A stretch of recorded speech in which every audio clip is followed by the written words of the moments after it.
Hola chicos, Hola, buen día. ¿cómo les va? Habiliten todos el micrófono, por favor. Buen Si son día. tan amables. Quiero verlos a todos. ¿Cuántos somos? 3, 5, 10 hasta ahora. 12. Lucía, Lorenzo.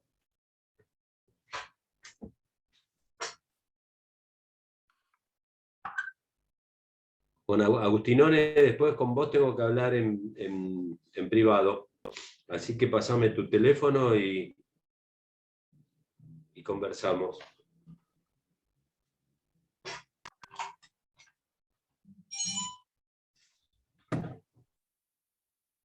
¿Escuchaste, Ezequiel? Sí, profe. Dame tu teléfono.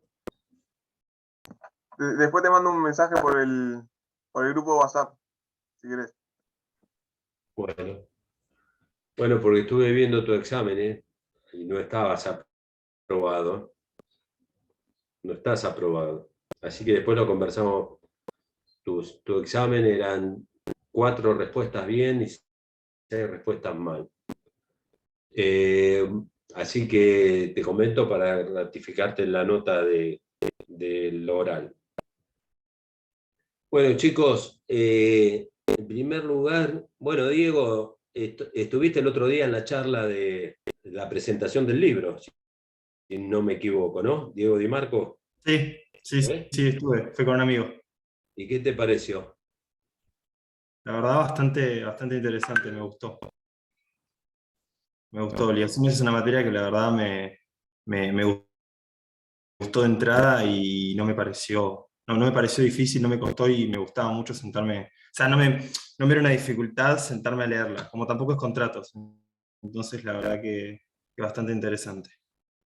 Bueno, les comento que el lunes próximo se van a llevar a cabo las jornadas preparatorias en la facultad, las preparatorias de las Jornadas Nacionales de Derecho Civil que se van a hacer en Mendoza. Hay un temario propuesto en esas jornadas donde se van ya les digo, ¿dónde están acá jornadas de derecho civil? Donde obligaciones.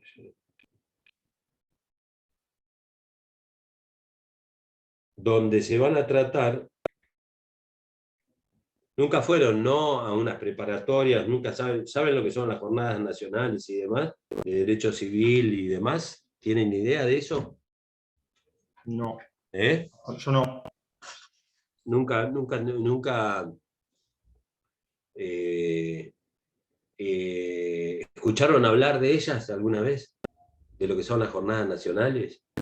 ¿O de lo que son las jornadas, digamos, de derecho civil, de derecho penal, de las distintas áreas del derecho? Ustedes saben que el derecho cómo se va formando, cómo se conforma la norma jurídica, cómo se estructura el ordenamiento jurídico, les pregunto yo. ¿De qué forma? ¿Cuáles son las fuentes del derecho?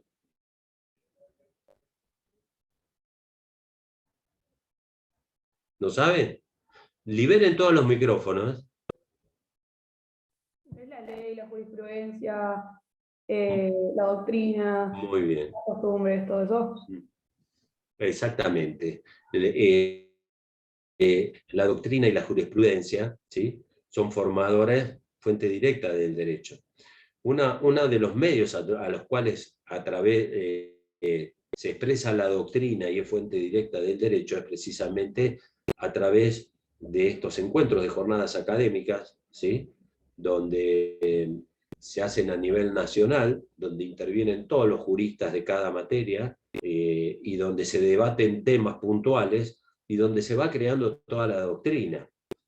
Nosotros, estas jornadas nacionales que se van a hacer en Mendoza en septiembre, si mal no recuerdo, en la Facultad de Derecho se van a presentar las jornadas preparatorias. O sea que las distintas áreas del derecho privado, patrimonial, del derecho civil en particular, se van a tocar temas, se presentan temas y se debaten temas. Se va a hablar, en parte general, se va a hablar de los derechos personalísimos y de las nuevas tecnologías. Se imaginan cuáles serían, ¿no? Las nuevas tecnologías y los derechos personales. Ese es el gran tema que está en el centro o en el epicentro del debate jurídico que existe hoy, ¿no? Todo el tema de las nuevas tecnologías y las redes sociales y los operadores de Internet, cómo están transformando y modificando todas las relaciones jurídicas. Esa va a ser en la parte general. En obligaciones se va a hablar de cumplimiento y incumplimiento de las obligaciones por frustración del fin e imposibilidad de cumplimiento. Esto está muy vinculado a lo que ha sido, por ejemplo, la frustración de la finalidad y esta imposibilidad de cumplimiento. A consecuencia de eso es derivado de qué puede ser, sobre todo, si lo analizamos desde el punto de vista de la actualidad. ¿De qué podría ser de que se trate ahora, se converse, se plantee, se discuta? ¿Se les ocurre? ¿Contra la pandemia? Exactamente. El tema de la pandemia, la imposibilidad de cumplimiento y la frustración de la finalidad de las obligaciones, que está relacionado con el otro tema que se va a hablar en materia de contratos, que es revisión y adecuación contractual. Fíjense, todos estos temas están vinculados y convergen en la misma problemática que hoy está instalada a nivel mundial. Todo este problema es transnacional, es decir, que afecta inclusive el derecho interno de los países, porque la globalización, obviamente, ha provocado que las fronteras, digamos, trasciendan las fronteras de los derechos, digamos, de las legislaciones de cada país. Porque las circunstancias, por ejemplo, de los contratos que hoy tenemos, con las vicisitudes de un contrato que estamos celebrando acá en Mar del Plata, lo podemos estar contratando con una empresa japonesa, como puede ser Amazon, ¿sí? O China, perdón. Es decir, fíjense la trascendencia que tiene todo esto.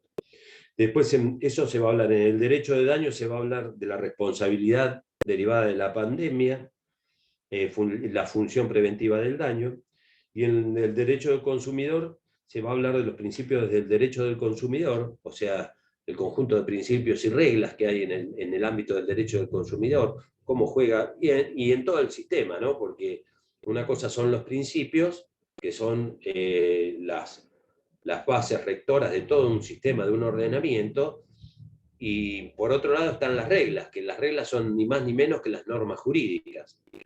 Entonces se habla de esa relación entre los principios y las reglas, ¿sí? Lo que trasciende las reglas o las normas jurídicas son los principios.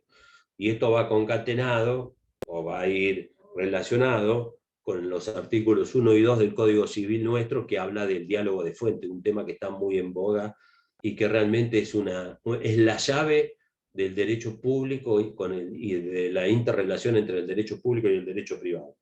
Y después se va a hablar proyección de las relaciones de consumo en los entornos digitales, que es lo que les estoy mencionando también. Y después va a haber otro panel que es derechos reales, que es un plomazo, lo digo así, aunque me estén grabando, que es anticresis, el derecho real de anticresis, que si me preguntan, lo tengo que recursar a reales, porque realmente de anticresis no es un derecho que uno lo estudie, salvo los especialistas, y que realmente no es un instituto tan cotidiano, por lo menos por ahora, pero sí creo que debe tener trascendencia, por algo está puesto. En definitiva, el lunes que viene, en el Colegio de Abogados, se van a realizar estas jornadas preparatorias. No se hacen en la facultad por el tema de la pandemia, por el tema de la pandemia, por el tema, esta imposibilidad, esta causa de fuerza mayor, que responde a un hecho de que no tenemos calefacción. De todas maneras, yo estoy hablando para que la hagamos presenciales, tengamos presencial. El miércoles van a tener virtual con Cristina, y el viernes van a tener presencial con Ramiro, que es lo que voy a organizar organizar y gestionar. El lunes que viene no van a tener, o sea, los invito y me gustaría verlos en estas jornadas preparatorias, porque van a ser muy enriquecedoras, va a estar buena, se va a debatir los temas, van a estar los docentes de la facultad planteando los temas. Yo voy a estar en la Comisión del Derecho del Consumidor, con las nuevas tecnologías, pero también voy a estar participando en la de contratos, en la adecuación del contrato. Es más, la comisión de la tarde, ustedes saben que en la jornada se presentan ponencias. ¿Saben lo que son las ponencias? Se presentan opiniones respecto de los temas que se plantean. Estos temas que estoy transmitiéndoles ahora, por ejemplo, en la jornada nacional va a haber ponencias de todo el país, de todas las universidades y de todas las facultades de derecho del país, en materia de contratos, la revisión y la adecuación contractual. La comisión de la doctora Obligado y el doctor Gambini ya tienen armado un proyecto sobre el tema. No se tiene que presentar para el día lunes. Si a alguno le interesaría participar y que elaboremos con la cátedra algo sobre este tema, bueno, la verdad que lo celebraría, porque lo haríamos entre docentes y alumnos. Yo les podría estar mandando el modelo de lo que presentaron o de lo que tienen preparado la comisión de la tarde, y si quieren podemos armar algo. Yo los invito al que quiera a trabajar el tema también. En la presentación de las ponencias, es para hacer presencia, para tener presencia desde de la comisión. Yo algo voy a presentar, pero si alguno de ustedes quiere participar con ideas y demás, desde ya que los invito. Les voy a poner en el grupo, les voy a pasar cómo abordaron el tema la comisión de la doctora Obligado y Gambini, que lo hizo con los alumnos. Es un buen ejercicio, así que yo lo pongo. Después ustedes me dirán quién se anima a buscar o proponer algo, o leer algo sobre lo que es la revisión del contrato y la adecuación del contrato. ¿Se acuerdan que lo vimos en la parte general, no? ¿Sí o no? ¿Se acuerdan más o menos?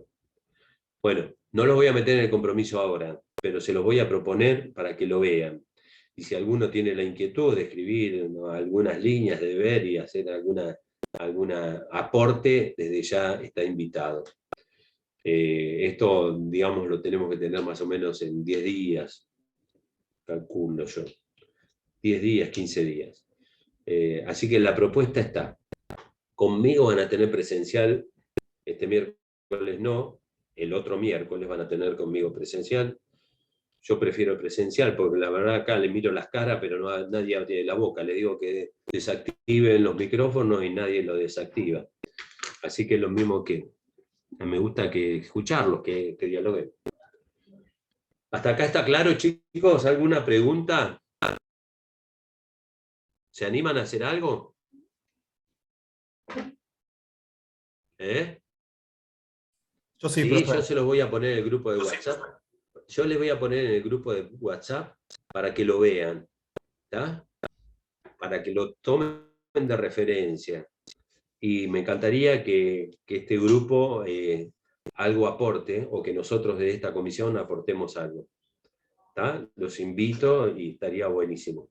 Después por ahí se puede sumar a la propuesta se puede conjugar las dos propuestas, pero bueno, estaría bueno, es un buen ejercicio de aprendizaje. Y es estudiar el derecho desde otro lugar. ¿Por qué les digo esto? Porque ahora que estoy preparando los temas, estoy viendo todo esto,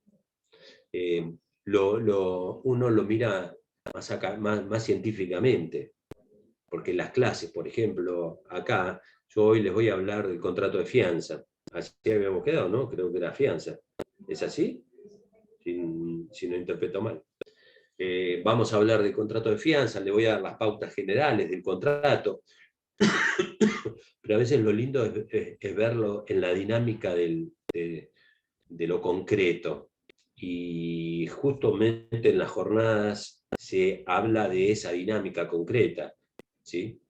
Y cómo uno puede aprender el derecho desde otro lugar. Bueno, ¿saben lo que es el contrato de fianza? Te voy a tener que repetir como si estuviera en una entrevista y ustedes lo único que hacen es mirarme. Por supuesto que hay un Power que está presentado en la plataforma, que lo van a tener y que en este caso las pautas del contrato lo tenemos que estar regulado en el artículo 1574 y siguientes del Código Civil. Antes estaba regulado, había una doble regulación del contrato, estaba la fianza civil y la fianza comercial. A partir del momento de la unificación del Código Civil y Comercial, esta figura, por supuesto, dejó de lado esos distintos y esas características que tenía cada uno. ¿Por qué les digo esto? Porque, bueno, el 1574 define el contrato de fianza cuando una persona se obliga accesoriamente por otra perdón, a satisfacer una prestación para el caso de incumplimiento. Agarren el código, ténganlo en mano. Es decir, cuando alguien se obliga accesoriamente por otro, ¿sí?, decimos que es un contrato de fianza. Este es un contrato típico de garantía. Como también hay otros contratos que son de garantía, como el de prenda o hipoteca, pero que en alguna medida confieren derechos reales sobre la cosa. En el cambio, en el contrato de fianza, estamos hablando en el ámbito de los derechos personales cuando alguien sale a afianzar las obligaciones de otro. Las particularidades que tiene en este contrato es que las partes son dos, ¿sí? Pero acá emerge lo que es la figura del tercero interesado. ¿Por qué les digo esto? A ver ¿por qué puede ser que ahí está un tercero interesado? ¿Quiénes son las partes en el contrato de fianza? Pensándolo, viendo la definición que dice, cuando una persona se obliga accesoriamente por otra a satisfacer una prestación para el caso de incumplimiento. Y sería el deudor de la otra obligación y el fiador. Y el tercero interesado sería el acreedor de la otra obligación. ¿Opinan lo mismo? Escuchen, lo miré. ¿Cómo es, Lorenzo, cómo dijiste? Reitéralo. Las partes de la fianza serían el deudor de la otra obligación, que debe tener un nombre, pero no, y el fiador. Y el tercero interesado sería el acreedor de la otra obligación que está fiando. La obligación afianzada, decís. Claro. ¿Están todos de acuerdo? Sí, profe, por ejemplo, en la locación sería el locador, locatario y garante, para entenderlo mejor. Sí, Bien. pero fíjense, ¿están de acuerdo todos con lo que dijo Lorenzo? No, para mí es fiador, acreedor y como que el tercero sería el deudor principal. Exactamente, chicos. Acá, esto es como el juego de los 8 escalones, Lorenzo. Escuchame una cosa. ¿Qué quiere decir? Cuando alguien se obliga accesoriamente por otro al cumplimiento de una prestación. Lo cierto es que este contrato, las partes que intervienen en este contrato es acreedor principal y fiador, que sale a respaldar la obligación del deudor principal. O sea, nosotros tenemos el cumplimiento de una obligación principal, por ejemplo, un contrato de locación, como bien dijo ahí Diego, ¿sí?, que es entre locador y locatario. Pero el garante del contrato de locación es un tercero respecto, no es parte del contrato principal, sino que sale a afianzar las obligaciones de la obligación principal que se ha contraído. El locatario, en este caso, por ejemplo, o el deudor de una obligación dineraria, por ejemplo, ¿sí?, que es afianzado por otro, en alguna medida, es un tercero respecto del contrato de fianza. ¿Estamos? No se requiere el consentimiento del deudor principal de la obligación afianzada para que se celebre el contrato de fianza. O sea, ustedes van a ver que el deudor es un tercero totalmente ajeno al contrato. En estas circunstancias, por ejemplo, vamos a ver esta dinámica que hay de intervención de las partes, también lo vamos a ver en los contratos de renta vitalicia. Vamos a ver que hay distintas figuras o distintos terceros, que son terceros interesados, obviamente, porque el deudor principal de la obligación afianzada, digamos, es parte del contrato principal con su acreedor, pero nada tiene que ver en el contrato de fianza. El viejo Código de Comercio lo regulaba en el 475 y el Código Civil y Comercial en el Código Civil en 1986 y siguiente. La particularidad que tenía antes este contrato, entonces, era que la fianza en el ámbito del derecho comercial era siempre solidaria y en el ámbito civil no. Hoy el Código Civil en realidad sí, había solidaridad. Ahora vamos a ver que hay dos principios que comulgan con la solidaridad, que es el principio de los beneficios de exclusión y división de las obligaciones afianzadas. Pero hoy el Código Civil las trata de manera similar y unifica su criterio de regulación. Porque el fiador, respecto de la obligación, este contrato lo tienen que mirar siempre como que hay un contrato entre acreedor y fiador, acreedor de la obligación principal y fiador, y tercero, que digamos concurre paralelamente, es la obligación principal. Y vamos a ver qué consecuencias trae sobre la obligación principal. Las características de este contrato son, en primer lugar, surgen de la misma definición que acabamos de ver. ¿Se animan a decirme cuáles serían, por ejemplo, qué características propias son de este contrato donde una persona se obliga accesoriamente por otra al cumplimiento de una obligación en caso de incumplimiento? Es accesorio. Exactamente. Es accesorio. ¿Esto qué implica que sea accesorio? ¿Qué implica que sea accesorio? Sería de la obligación principal. Liberen los micrófonos. Que siempre sigue la suerte de la obligación principal. Así vamos a ver que, por ejemplo, al ser accesorio, no se puede afianzar la obligación, o el fiador no puede afianzar una obligación mayor que la del deudor principal. También vamos a ver que esta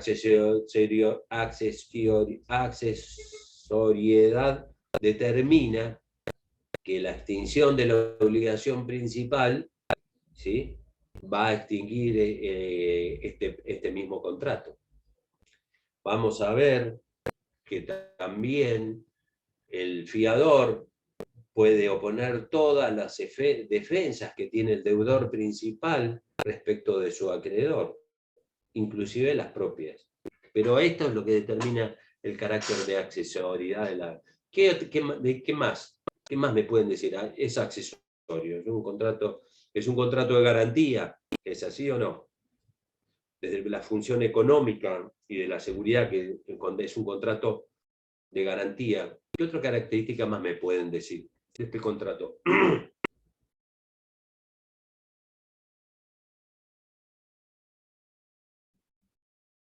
¿Son todos mudos? Nadie se le... ¿Eh? Consensual. Consensual. ¿Por qué es consensual, Sofía? Porque tienen que estar de acuerdo las partes. Sí, en todos los contratos tiene que formarse el consentimiento. ¿Pero por qué es consensual el contrato?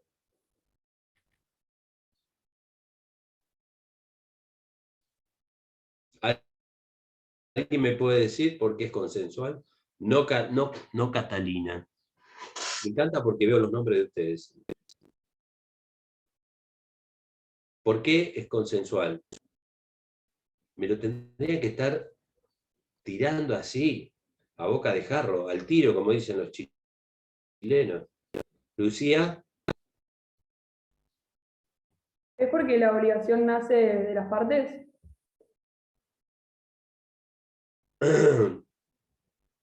A ver, ¿a qué te referís, Sofía?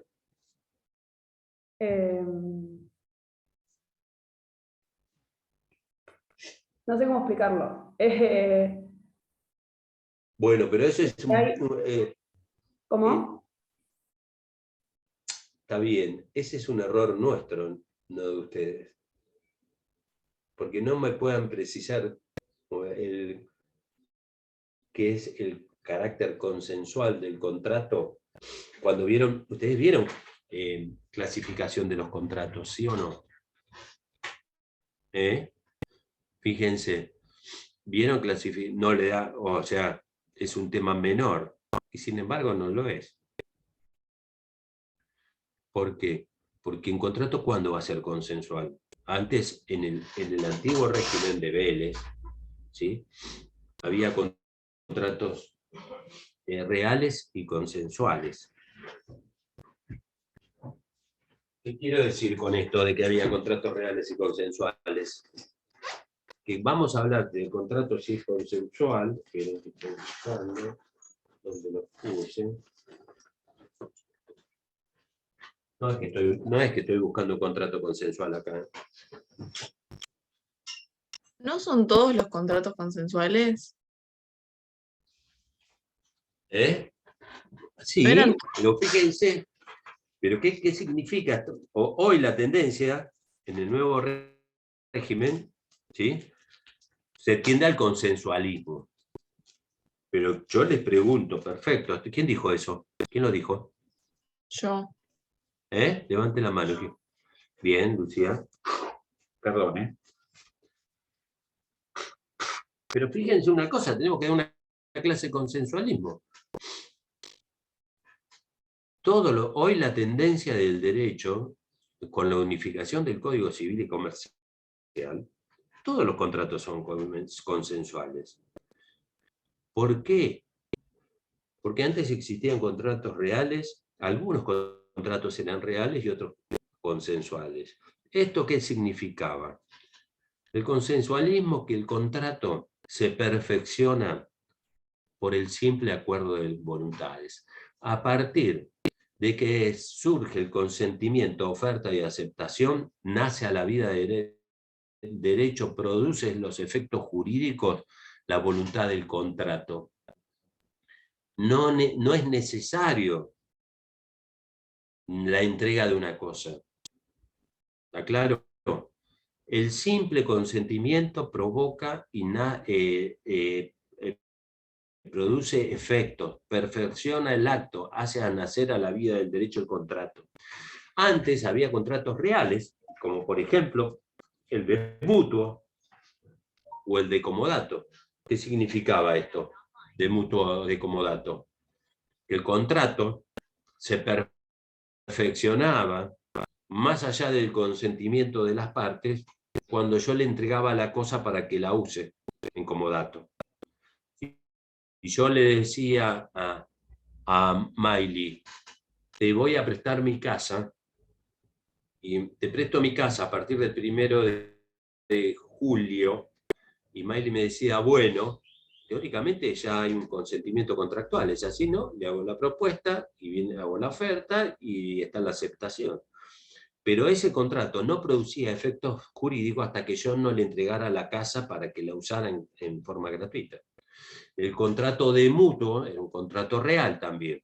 Por eso inclusive la promesa de mutuo, la promesa de comodato no generaba obligaciones. ¿Por qué? Porque ese contrato se perfeccionaba a partir del momento que yo le entregaba el dinero o le entregaba la cosa para que la use, o en el caso del depósito también, eran contratos reales. La tendencia del derecho moderno es precisamente que no haya más contratos reales, sino que todos nacen a la vida del derecho y se perfeccionan por el mero consentimiento.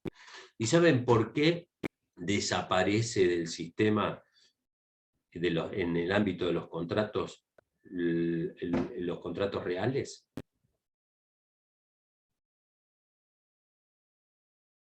¿Está clara la pregunta que les hice? ¿Por qué piensan ustedes, o por qué podemos pensar que ahora la tendencia ha sido desplazar a los contratos reales y que solo consentimiento contractual hacen nacer obligaciones contractuales, de fuente contractual? El mero acuerdo de voluntades. ¿Por qué? Por el abuso. A ver, ¿por qué me decís el abuso, Lucía? Y porque la parte se podía arrepentir hasta la entrega de la cosa. Claro, lo que pasa es que en el contrato real, y hasta que no se entregaba la cosa, no había contrato. No hay responsabilidad contractual. No generaba obligaciones de fuente contractual. Después se empezó a entender de que se podía reparar el interés negativo por la frustración del contrato. Ejemplo típico era si yo te decía que te iba a prestar el galpón para que vos guardes las vacas a partir del 15, o que vos me pedías el galpón para usarlo y yo te lo iba a prestar, y en el marco de que te iba a prestar el galpón, lo adecué para que vos lo puedas usar e hiciste gastos de reparación, de mantenimiento, y después me decís, no lo necesito al galpón. Entonces, más allá de que había habido un acuerdo, como no se había perfeccionado con la entrega, no había contrato de por medio. Entonces se podía reparar, apareció el tema de la reparación del interés negativo, de los gastos que había incurrido, porque en definitiva me había generado un perjuicio en ese sentido. Pero la finalidad de que los contratos sean consensuales hacen al tráfico comercial, a que haya movilidad en los contratos. Esa es la finalidad. Que no dependan, por ejemplo, del hecho de la entrega de una cosa, sino que la obligación nace por el simple consentimiento contractual. Y ustedes van a preguntarme, y tal vez ¿ya vieron daños ustedes? Sí, ya vieron daños. ¿Por qué? Porque en la órbita de la responsabilidad, más allá que también se unificó en materia de daños, ¿sí? La responsabilidad de fuente contractual o la quiliana, la que se fundaba en el deber jurídico de no dañar, en alguna medida, subsiste. Lo que se eliminaron son las diferencias. Pero en definitiva, lo que les quiero decir es que si hay una responsabilidad de fuente contractual, ¿sí? La determinación de esa responsabilidad está dada por el contrato y las obligaciones que genera el mismo contrato. Si no cumplo con la prestación, ¿sí?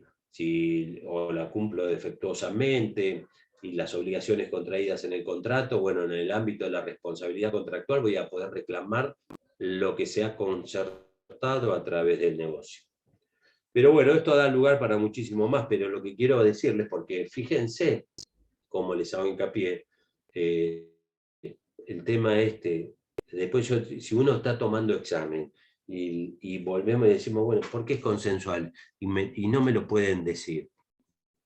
Es durísimo. Por eso les digo, con tanta, les reitero permanentemente, de que la parte general es trascendente, porque si no, no entendemos, por ejemplo, este contrato. Este contrato únicamente, ya solo el hecho de decir, asumo la garantía de Juan, ¿sí? Bueno, te dice el acreedor principal, ya nació a la vida del derecho. Después vamos a ver qué consecuencias tiene, porque otra de las particularidades que tiene, así como les dije que el consensualismo en alguna medida tiende a la movilidad de los contratos, también lo vimos en materia de pruebas, ¿se acuerdan? ¿O no? ¿Qué hablamos de prueba cuando dijimos o de forma en los contratos? ¿Qué vieron? ¿Qué recuerdan cuando hablamos de forma? Desconecten eso, el micrófono. No sé por qué los tienen apagados. ¿Están escuchando música o qué? Desconecten, habiliten los micrófonos. Pueden ser Cuando- aprobaciones, solemnitatem. Bien, sí. Pero ¿qué dijimos en materia de contratos con relación a las formas? Hay libertad de formas. Muy bien. Ese es el principio general, ¿sí? O sea, las partes pueden adoptar las formas que juzguen convenientes. Perfecto. ¿Qué otra cosa más? A ver, vamos al disco rígido, del archivo de la memoria. ¿Qué otra cosa dijimos de la forma? ¿Qué otra particularidad tiene? Veo que a clasificación de los contratos nos le dieron 5 prestaron 5 de atención. ¿Qué dijimos? ¿Qué otra cosa más dijimos? En materia de formas y contratos en el nuevo código, en el nuevo sistema. ¿No se acuerdan? Que la tendencia en materia de los contratos es el aformalismo.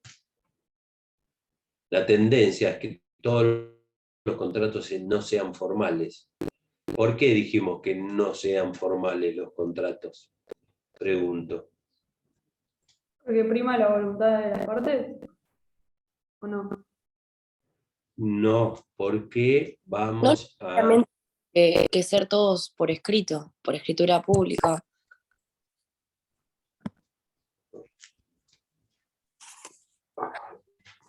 Tenemos que volver a... Tendríamos que... Para que no haya nulidad, para que Los sigan contratos existiendo. son... No. No, chicos. Los contratos, la tendencia ahora es el aformalismo, es decir, recuerdan que vimos que había el principio en materia de forma, el principio general es la libertad de forma, en contratos. Hasta ahí va. Después vimos que hay una forma que es sugerida y otra que es impuesta. La que es impuesta por la ley es a los fines de ¿qué? De la prueba o de la eficacia del negocio, del contrato. Hay veces la ley te impone una formalidad para que vos puedas probar el acto jurídico, ad probationem. ¿Sí?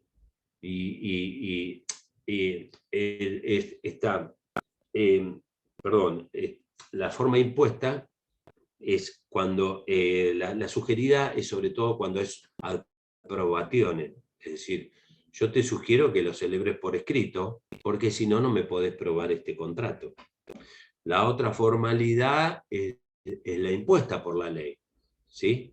Los contratos que se tienen que celebrar, los actos jurídicos que deben celebrarse por escritura pública, ¿sí? Para su validez se tiene que respetar la forma que impone el contrato. Caso típico, la renta vitalicia gratuita, o la donación, por ejemplo, que tiene que ser hecho por escritura pública. Ahí la formalidad es impuesta.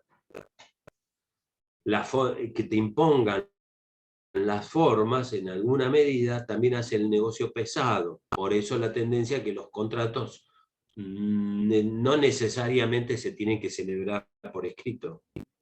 Y la tendencia es el formalismo, porque hace al tráfico jurídico. Porque si le imponen una formalidad, el contrato es más pesado, como quien dice. De la misma manera que estamos hablando acá con el consensualismo. Este contrato, por ejemplo, el contrato de fianza, la única manera de que se pueda acreditar de que se celebró un contrato de fianza es por escrito. Este es un caso típico de que la forma, ¿sí?, hace a la prueba y al contrato.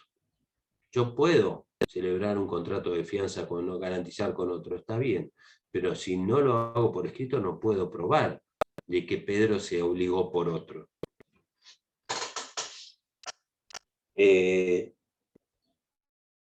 ¿Está claro, chicos? ¿Alguna duda?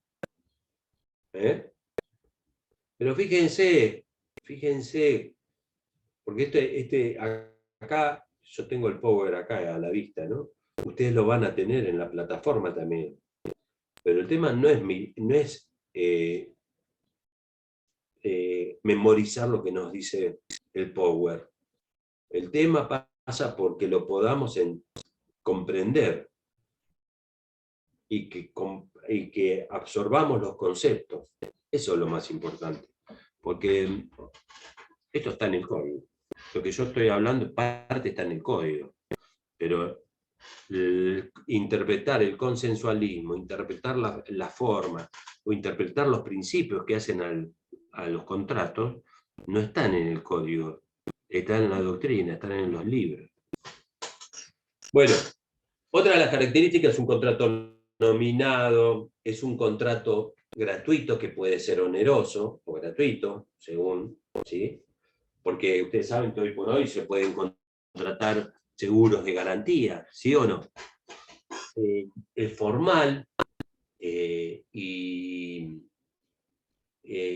en cuanto a la prueba, como les mencioné. ¿Qué capacidad qué capacidad se requiere para celebrar este tipo de contratos? ¿Sí? ¿Cuál es la capacidad exigida por la ley? Para que alguien salga a afianzar obligaciones de otros, se aplican los principios de la parte general de cuanto es a la capacidad de los sujetos. ¿Sí? ¿Cuándo, les pregunto yo, cuándo se adquiere la capacidad jurídica la persona? ¿Cuándo se es mayor de edad? ¿Cuándo se considera que una persona es sujeto de derechos, tiene la capacidad de ejercicio y de reconocimiento? De hecho y de derecho. ¿A partir de qué edad se es mayor de edad? Pregunto. ¿De los 18? Bien, a partir de los 18 años, antes era de los 21. Y otra pregunta les hago. Dentro del concepto, ¿por qué les digo esto? Porque todos los contratos, para que obliguen a las partes, uno tiene que tener la plena capacidad de obligarse. ¿Es así o no? Tenés que ser mayor de edad. Sin embargo, también hay excepciones. ¿Sí? ¿Por qué? Porque ¿cómo se trata la persona ahora? ¿O qué tipo o qué categorías de sujetos de derecho hay ahora en el nuevo código? Les pregunto. ¿No se acuerdan? ¿Cuáles son menores y quiénes son menores adultos o adolescentes? ¿Cómo es que lo llaman? Ya les digo, esperen. ¿Cuáles son menores de edad y cuándo son menores adolescentes? Les digo.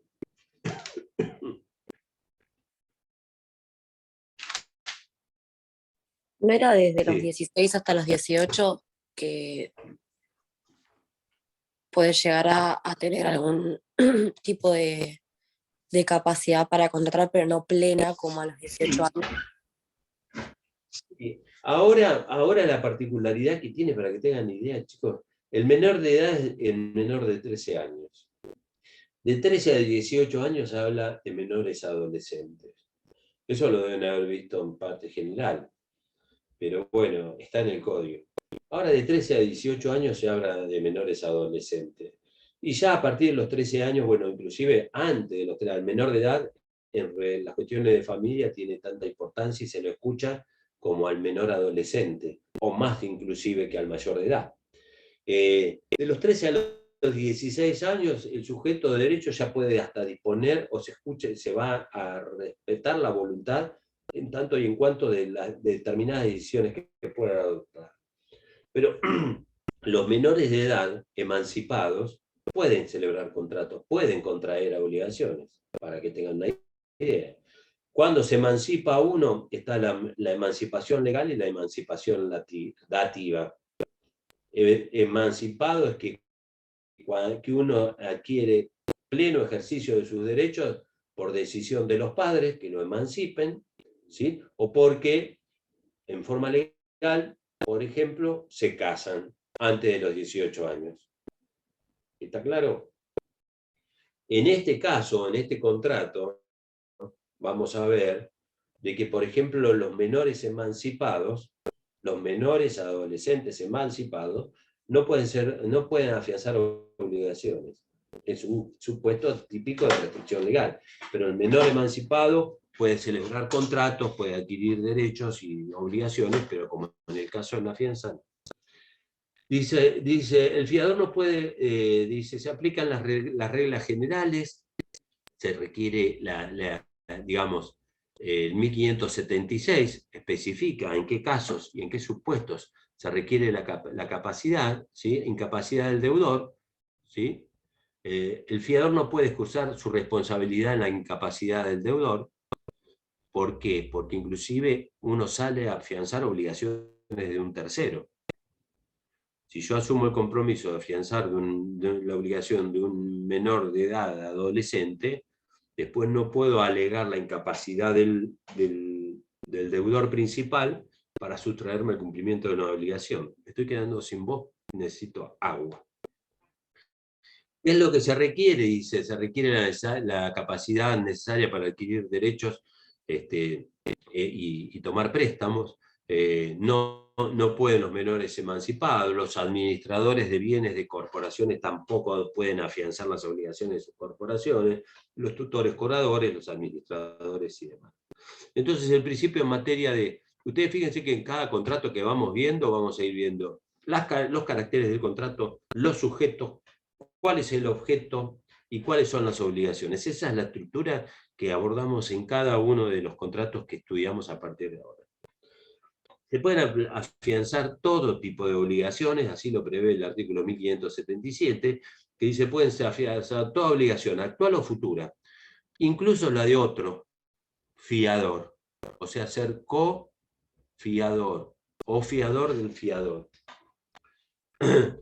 Y obviamente, como les dije hoy, siempre por tratarse de un contrato de accesorio, lo que va a determinar el alcance del objeto de la fianza va a estar dado por el objeto de la obligación principal.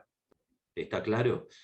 No puede afianzarse más, no puede asumir un compromiso distinto a la naturaleza de la prestación principal. En cuanto a la forma, ya les dije, el 1579 dispone que este contrato sí o sí debe convenirse por escrito, y es la manera, o sea, ahí tenemos el artículo 1020 del Código, donde se dice que el contrato se debe probar por la forma establecida por la ley. Salvo que haya imposibilidad de prueba por escrito, etcétera, etcétera, se podrá probar por otros medios. Pero cuando hay, y en algunos casos no se pueden probar por testigos. Voy a reiterar el 1020. Dice, los contratos pueden ser probados por todos los medios, ¿no? Para llegar a una razonable convicción, el 1019. Con arreglo a lo que disponen, los contratos que sean de uso instrumental no pueden ser probados exclusivamente por testigos. Es decir, por ejemplo, este contrato de fianza no se puede probar únicamente por testigos. Se tiene que probar por otros medios, también por testigos, pero no exclusivamente. Los contratos en los cuales la formalidad es requerida para los fines probatorios pueden ser probados por otros medios, inclusive por testigos. Si hay imposibilidad de obtener la prueba de haber sido cumplida la formalidad o si existe principio de prueba por escrito. ¿Sí? Entiende que hay principio de prueba instrumental, cualquier instrumento que emane de la otra parte, del causante o de la parte interesada, que haga verosímil esta circunstancia. Este es el principio que... ¿Hasta acá está claro, chicos? ¿Alguna duda? ¿Ninguna duda? Si me permiten, me voy a buscar un vaso con agua. Un segundo. Este es un contrato muy clásico, muy cotidiano. Lo van a ver. ¿Alguno de ustedes alquila? ¿Hablan? ¿Alguno de ustedes habla? ¿Alquila alguno? Sí, ¿Están profesor. están todos con el micrófono apagado? Esto es lo más feo de la pandemia. Que estén ahí todos y que nadie hable, que nadie opine, que no puedan. Tengo el micrófono. Sí, Lorenzo. Sí, yo alquilo. ¿Vos alquilás? Sí. ¿Y vos sos locatario? No, el locatario vendría siendo mi madre y el fiador mi padre. Bien, está bien, está bien. Y ahora vamos a ver, porque a veces el fiador se constituye en deudor solidario y principal pagador de todas las obligaciones del deudor. Pero un minuto. Les voy a poner para que vean por qué. Fíjense lo más importante que tengo. En vez de tener el estudio, ¿qué es esto? ¿Qué es esto? ¿Lo ven? ¿Se ve? ¿Ven esto? ¿Qué es? Sí. ¿Qué es? Un cuadro. Espérate. Sí. Un cuadro. ¿Qué representa este cuadro? A ver, así no le da tanto eso. La creación. Sí. La creación del hombre. Sí. ¿De quién es esta obra? Miguel Ángel. Muy bien. Exactamente. ¿Saben por qué está ahí? ¿Eh? Porque nosotros creamos el derecho. Porque ustedes van a crear el derecho. Porque el derecho no es lo que dice únicamente la ley. ¿Sí? Nosotros somos parte de la creación del derecho. Por eso siempre yo les digo que tenemos que aprender ¿a qué? A pensarlo. Esperen que voy a buscar agua.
Pensé que iban a estar hablando entre ustedes.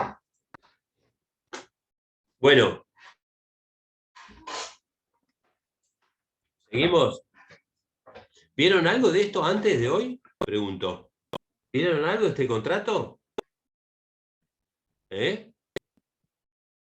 ¿Sí o no? Sí, yo estuve leyendo un poquito en el código y ¿Eh? el 1578, ¿me puede explicar qué dice? Es válida la fianza general que comprende obligaciones actuales o futuras, incluso indeterminadas. ¿Cómo sería? Sí. Por ejemplo, cuando no está precisado, ¿sí? Cuando vos afianzás una obligación, qué sé yo, afianzo las obligaciones que contraiga Alejandro, ¿sí? Te constituís en fiador mío de las obligaciones que pueda llegar a contraer con Abril. ¿Sí? Abril está ahí, por lo menos Abril. Es decir, no está determinado cuál es la naturaleza de la obligación principal, sino esto estaba vinculado con lo que se llama las fianzas abiertas o las garantías abiertas. Sobre todo se daba mucho en el ámbito del derecho de los créditos hipotecarios o el derecho hipotecario, donde hay principio de especialidad de la hipoteca, donde tiene que estar precisada la cosa. Entonces, a veces, inclusive, se dan los contratos bancarios donde alguien sale a afianzar, ¿sí? Ante el banco las obligaciones que tenga el cuentacorrentista, ¿sí? Para con el banco. Y no se especifica si es la que proviene de la tarjeta de crédito o proviene de una cuenta corriente o de la caja de ahorro, etc. Eso cuando se habla de una fianza indeterminada. Se garantizan el cumplimiento, por eso se pueden afianzar obligaciones futuras, se pueden afianzar obligaciones futuras, hasta indeterminadas. Se da mucho en el derecho bancario, en el ámbito del derecho comercial. Por eso se especifica de esa manera. Si nosotros, por ejemplo, decimos, me obligo accesoriamente por otro en un contrato de locación, estoy obligándome a todas las consecuencias del contrato de locación, ¿sí? Que derivan de ese contrato, y la fianza está determinada al cumplimiento de esa prestación y de esa obligación. Pero si me obligo en forma indeterminada de todos los compromisos que tenga Juan con el banco, ¿sí? Ustedes piensen que en el derecho bancario uno utiliza distintos productos, porque, o sea, utilizas cuenta corriente, tarjeta de crédito, como les decía yo, giro en descubierto, bueno, una serie de prestaciones da en los contratos que lo van a ver sobre todo en el ámbito de derecho comercial. Por eso se habla de que puede ser indeterminado. Se puede afianzar de manera indeterminada una obligación y está relacionado con el objeto de la obligación afianzada. ¿Se entiende? ¿Está claro, Miley? Sí, perfecto, gracias. Bueno, ahora otra de las particularidades que tenemos que ver es que hay lo que son las clases de fianza, ¿sí? Porque hay distintos tipos de fianza. Hay confianza y sin fianza. Por eso viene la palabra de confianza, viene de eso, la etimología de la palabra viene ¿y saben de qué viene de fianza? Del concepto de fides, de fe, ¿sí?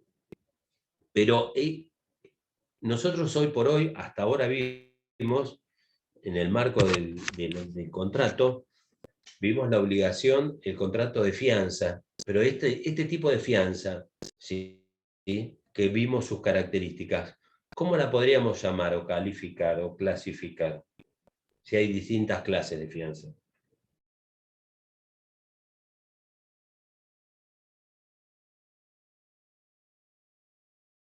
¿Cuál sería? Es una fianza convencional, porque nace del contrato, de la convención. Esa es una clase de fianza. ¿Qué otra Fuente clase más de fianza puede haber? legal, según la fuente, legal, convencional. Muy bien. Según la fuente legal, convencional o... Judicial. Muy bien, judicial. Y está bien como lo planteaste, Catalina, porque está mal la pregunta que yo hice. Porque, ¿qué clases de fianza en atención a las fuentes, como para que ustedes la puedan pensar? Es de fuente convencional, que surge de un contrato, la fianza legal, ¿sí? Y la fianza judicial. ¿Está? Dice el artículo 1578. La fianza general que comprende obligación... Ah, no, ese es el que vos me planteaste vos, ¿no?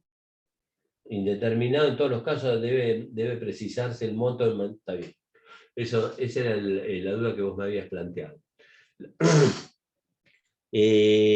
Por ejemplo, ¿quiénes son fiadores legales? ¿Cuándo hay una fianza legal?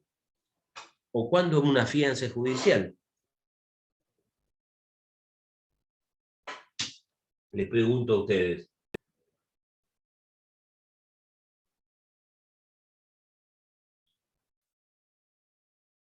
¿Se animan a decirme algo o no? Legal es cuando la impone la ley y judicial cuando la exige un juez.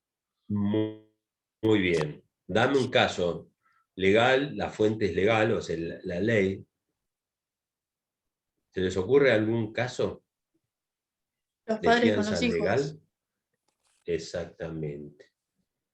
Por ejemplo, los padres respecto de los hijos, de las obligaciones que contraigan los hijos, ¿sí? Sobre todo los menores adolescentes, ¿sí?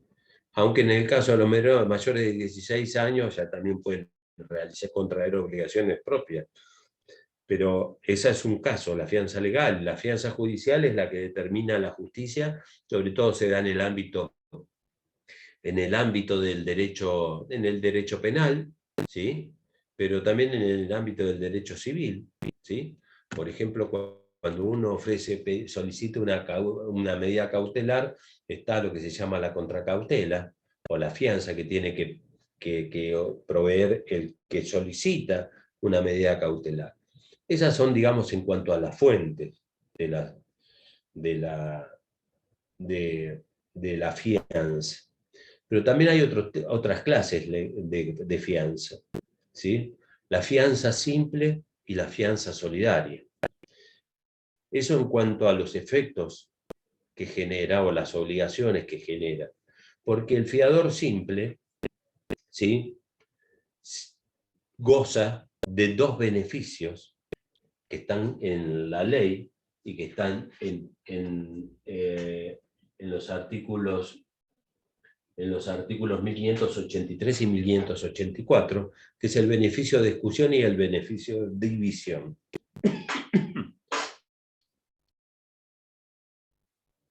El beneficio de exclusión quiere decir que el fiador le puede oponer al acreedor principal de la obligación, que es su acreedor de la fianza, le puede oponer este beneficio de exclusión y le puede decir: señor, usted previamente, antes de ejecutar la fianza contra mi persona, que soy el garante de las obligaciones del deudor, debe ejecutar todos los bienes del deudor principal.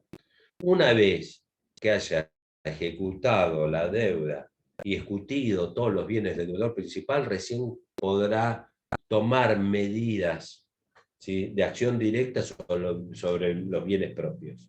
¿Se entiende? Esto es un beneficio de exclusión que tiene el fiador y que se le puede oponer al acreedor principal o al acreedor de la fianza, diciéndole previamente vaya y ejecute todos los bienes del deudor principal y luego puede ir en contra de los míos. Dice así el 1583.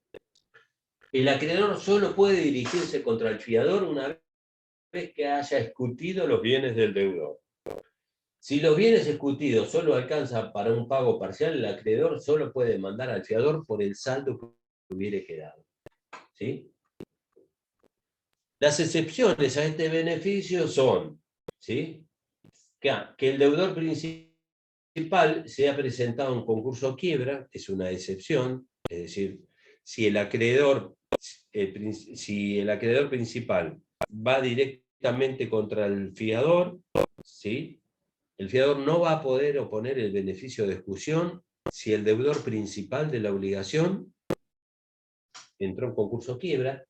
Si el deudor no puede ser demandado judicialmente en el país, si hubiera ido al extranjero, el deudor principal, o bien en el caso de la fianza judicial o que hubiera renunciado a este beneficio. En esos supuestos no se puede invocar el beneficio de exclusión, o sea, el fiador no podrá hacerlo. Y el beneficio de división, que hace a la fianza simple, es aquel en el que hay varios codeudores de una misma obligación, ¿sí?, y le pueden oponer al acreedor principal la división de la fianza en tantas partes intervienen. Es como si se trata de una obligación mancomunada. ¿Se acuerdan el efecto de las obligaciones mancomunadas? Que uno únicamente puede ir por la cuota parte que le corresponde de la obligación contraída, que es el principio general en materia de obligaciones de sujeto múltiple. La excepción a las obligaciones de sujeto múltiple es que se haya pactado la solidaridad, o sea que todos ante el acreedor respondan por el todo, independientemente después de las acciones de regreso internas que existan.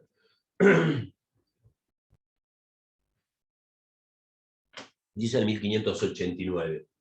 El beneficio de división: si hay más de un fiador, cada uno responde por su cuota aparte que se ha obligado. Si nada se ha estipulado, responden todos por partes iguales. El fiador puede oponer todas las excepciones y defensas que le son propias y que le corresponden al deudor principal. Es decir, ustedes tienen que interpretar que cuando la fianza es simple, hoy se presume siempre solidaria, pero cuando la fianza es simple, el fiador ante el acreedor goza de los beneficios de exclusión y de división. De lo contrario, si la asume en forma solidaria con el deudor principal,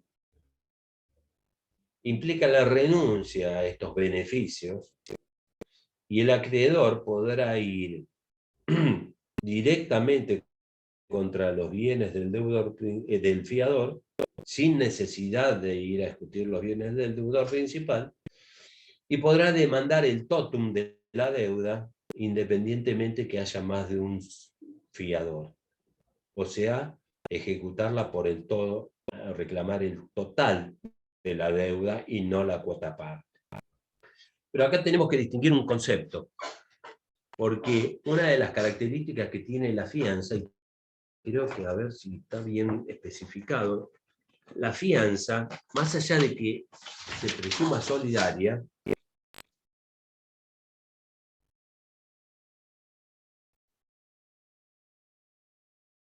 una de las características principales que tiene, que la fianza es siempre subsidiaria.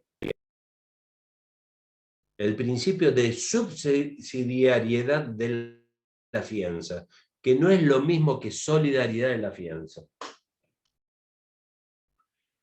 ¿Qué significa esto, que la fianza siempre sea subsidiaria y no solidaria? Que el acreedor principal no puede ir directamente contra el fiador sin antes haber citado al deudor principal.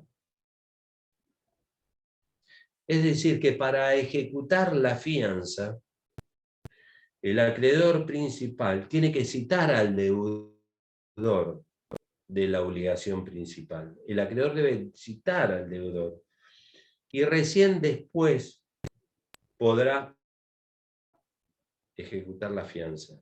No puede ir directamente contra el fiador sin haber antes citado al deudor de la obligación principal. Esa es una de las características propias de la subsidiariedad de la fianza. ¿Sí? Fíjense.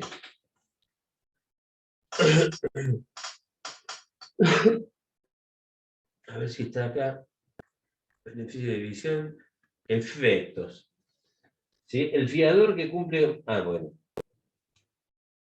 Estos son los efectos derechos del fiador.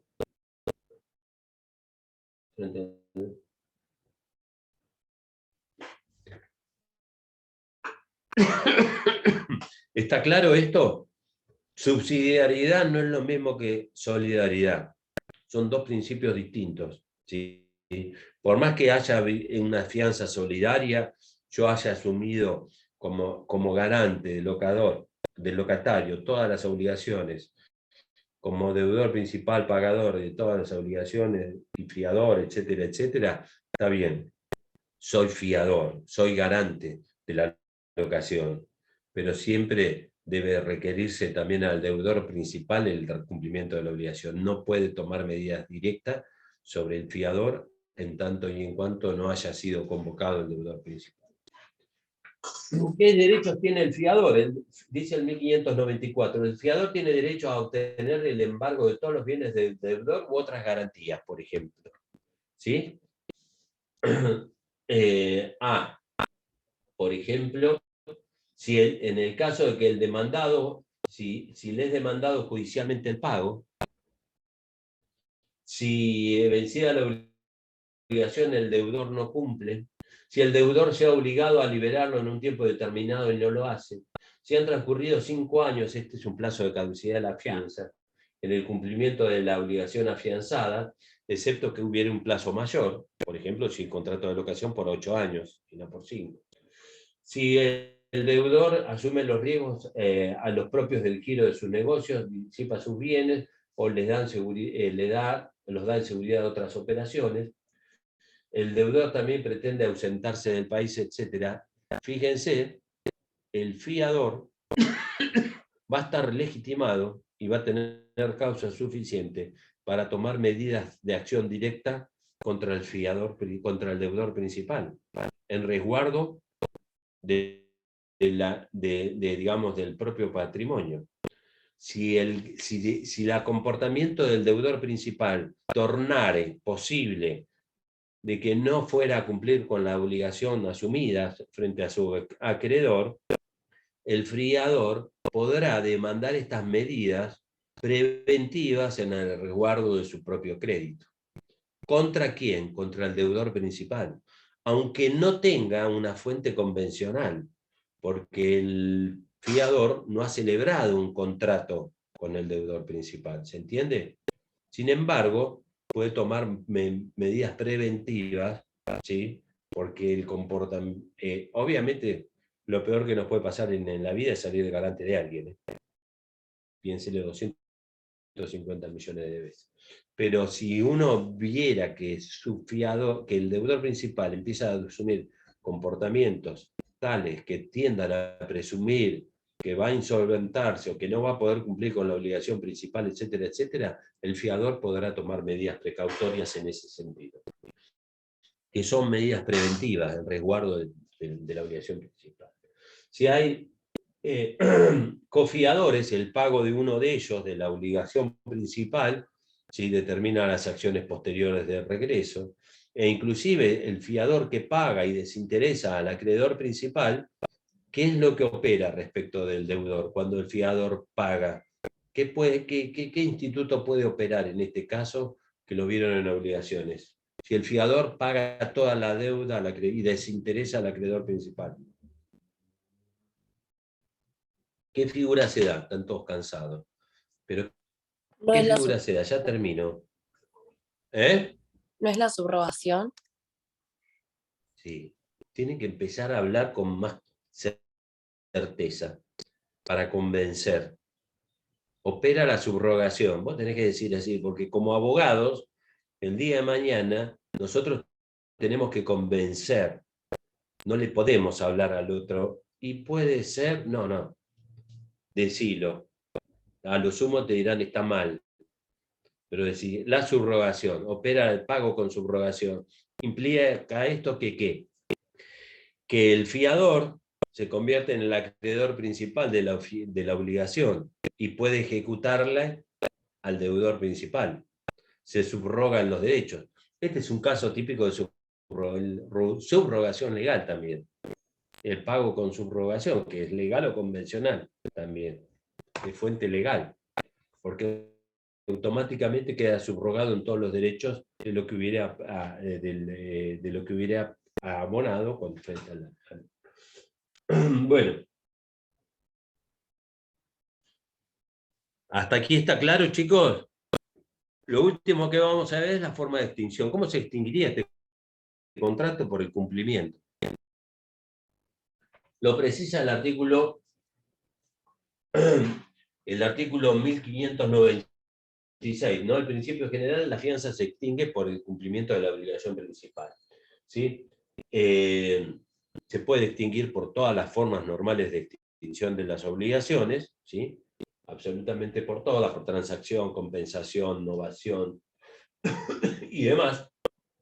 Y las que son propias del contrato, causales propias del contrato, ¿sí?, se dan en el caso, por ejemplo, que prevé el 1596, dice, la fianza se extingue por las siguientes causales especiales. Si por el hecho del acreedor no puede hacerse efectiva la subrogación del fiador en las garantías reales o privilegios que acrediten el crédito al tiempo de la constitución de la fianza.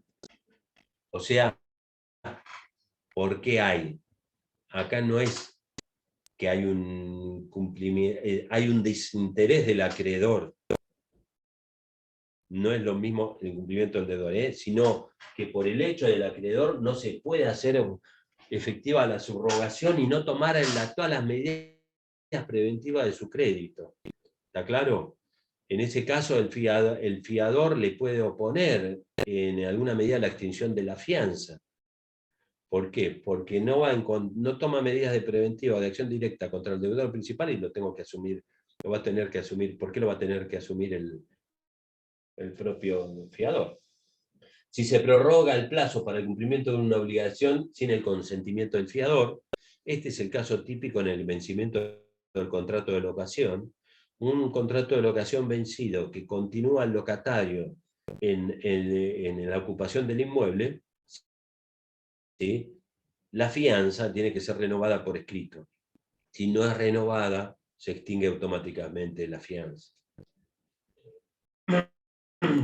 Si transcurren 5 años del otorgamiento de la fianza general, o se afianzaron garantías futuras, obligaciones futuras, y estas nunca nacieron, o si el acreedor no inicia la acción judicial contra el deudor dentro de los 60 días de haberle requerido el fiador a que lo haga.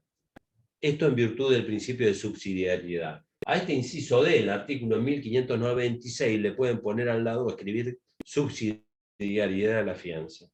¿Por qué? Porque si el acreedor principal va contra el fiador lo intima a que vaya primero contra el deudor principal. Y si no lo hace dentro de los 60 días, la fianza va a caducar también. Y para terminar, aprovecho que estamos en una clase virtual, les voy a mostrar. ¿Está claro? ¿Les quedó alguna duda? ¿Cuáles son los ejes principales de este contrato? Tienen que tener presente que es un contrato accesorio. ¿Hasta ahí vamos? Tienen que tener las características de este contrato. ¿Cuáles son las partes, la capacidad, el objeto, las clases de fianza, la importancia que tenga que sea simple o solidaria, beneficio de fusión y de división, cómo juega, cómo opera, ¿sí? Fundamentalmente, ¿qué es el principio de subsidiariedad de la fianza? Y la extinción. No es una figura compleja, ¿sí? Pero la tenemos que pensar para poder comprender. Y tienen que tratar de conceptualizar mejor las figuras que vamos viendo. ¿Por qué? Les digo, porque, por ejemplo, consensual, y si no lo saben que hubieran hecho con un diccionario al lado, me lo tiraron. Miren, yo tengo, este era mi diccionario, no era, es de la época, te van a decir, es de la época del profesor, de la prehistoria, pero es más viejo que yo. ¿Sabes? Pero está buenísimo. Del año 1976, pero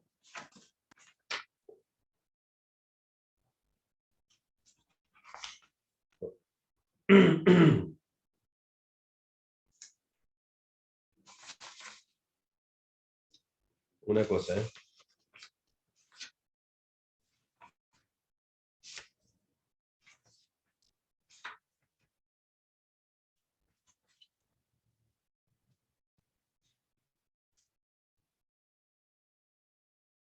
Profe, ¿te puedo hacer una pregunta? Sí, ahí va, esperen, miren, fíjense, por ejemplo, les preguntaba consensual y me tenían que dar el concepto, y no me lo acuerdo. En 2 minutos lo tenés acá. Dícese de la obligación que adquiere validez y perfección por el solo consentimiento de las contratantes.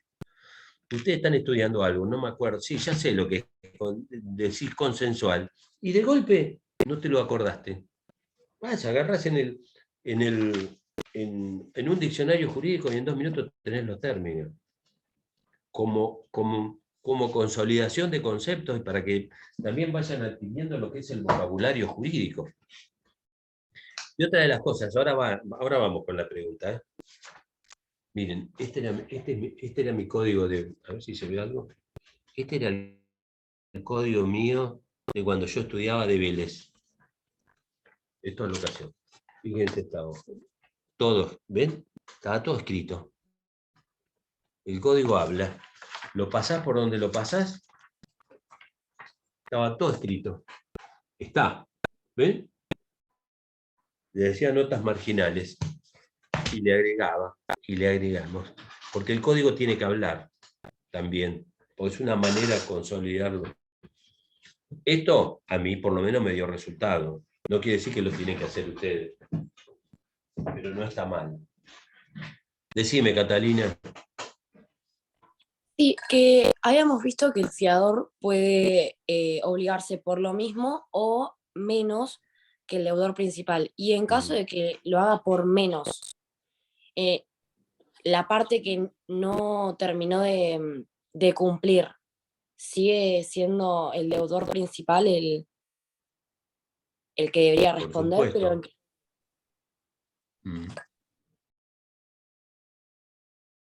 Siempre, o sea, porque vos fijate una cosa, si vos te pones a pensar el contrato, que es lo que uno tiene que tratar de representarse siempre, por ejemplo, en un contrato de locación, vos tenés dos contratos, no uno.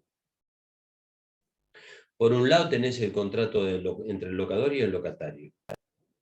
Y después la cláusula de garantía, donde dice Juan se constituye en fiador y principal pagador de las obligaciones del locatario. Ese es el contrato de fianza entre el locador y el fiador, el garante.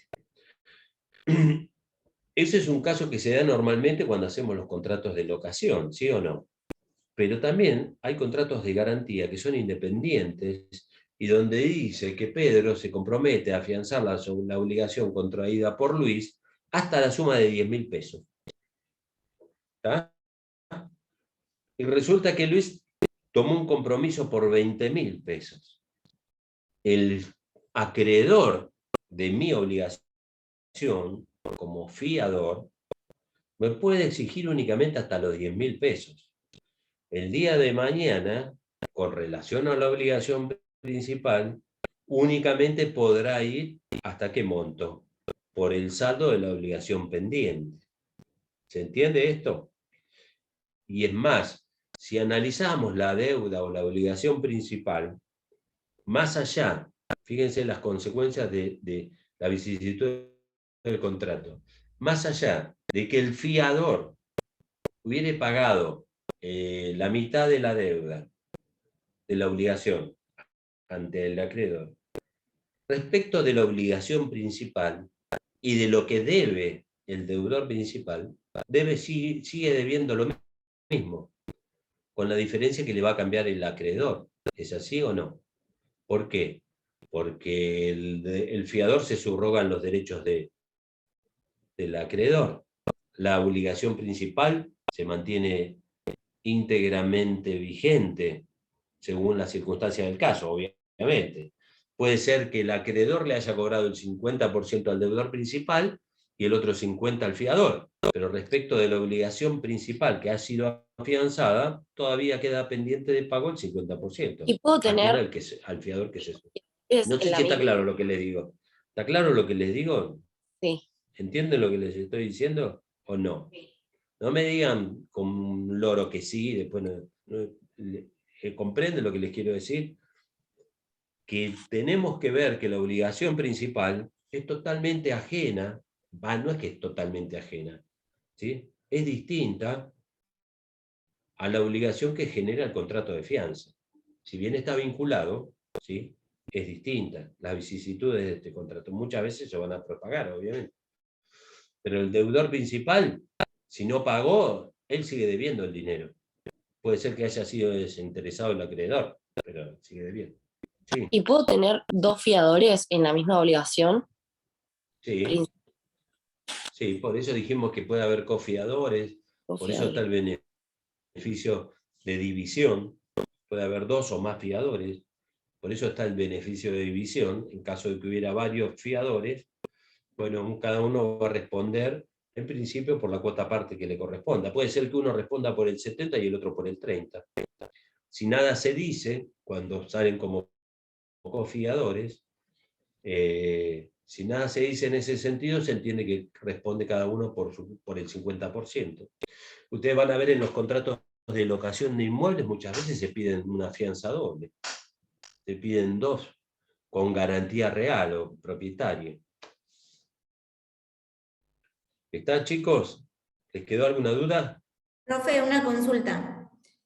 Pero en un contrato, porque por lo que estaba diciendo de que, por ejemplo, si el fiador paga, no sé, una deuda de 1.000 pesos y paga 50, los otros 500 le quedan al deudor principal. Pero en realidad la garantía tiene que ser por el total, ¿o no? ¿Cómo sería? No, todo depende en qué medida yo me obligo como fiador. Yo, o sea, el contrato, por eso le digo, es autónomo respecto de la obligación principal. Yo me puedo obligar como fiador por el total de la deuda afianzada o de la obligación afianzada, o me puedo obligar hasta el 40% o hasta el 30% de la obligación afianzada. ¿Está claro esto? Entonces, lo que no me puedo obligar por más Claro. de la deuda, de la obligación principal. Si la obligación principal es de 100 pesos, yo no me puedo obligar por 120 pesos, porque la obligación principal es por 100.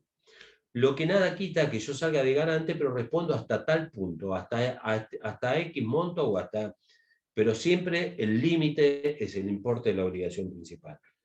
Depende, y acá es qué principio es el que prevalece, porque ¿qué podemos, en virtud de qué? De la autonomía de la voluntad. Está bien, yo salgo de garante de Lorenzo, pero debe 100 pesos, yo le garantizo, salgo de garante hasta los 80 pesos.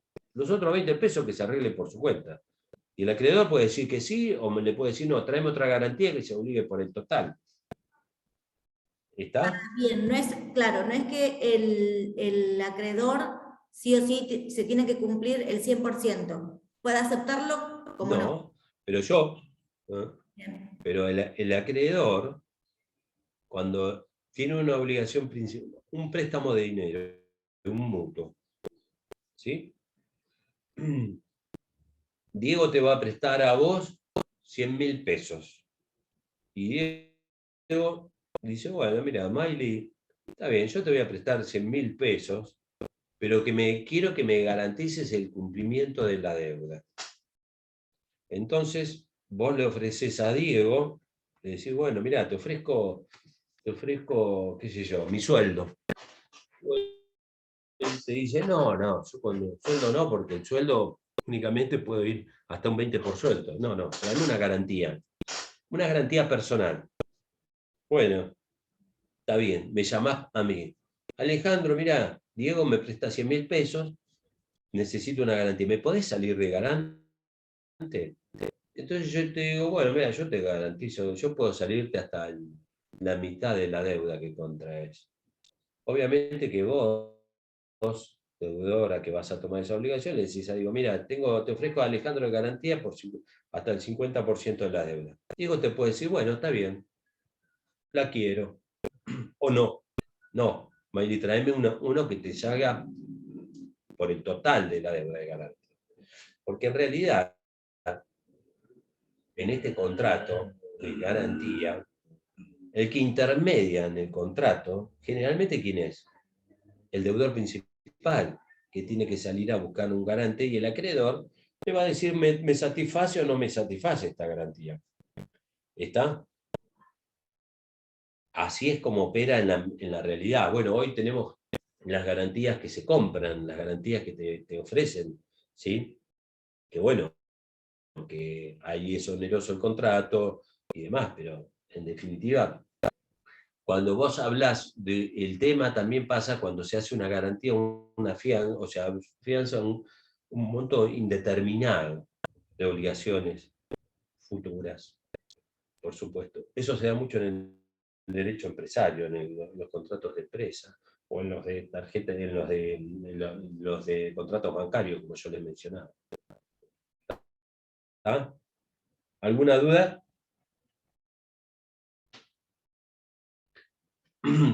Bueno, chicos, yo los dejo. Lo que sí, Ezequiel, si podés, me llamás por teléfono ahora.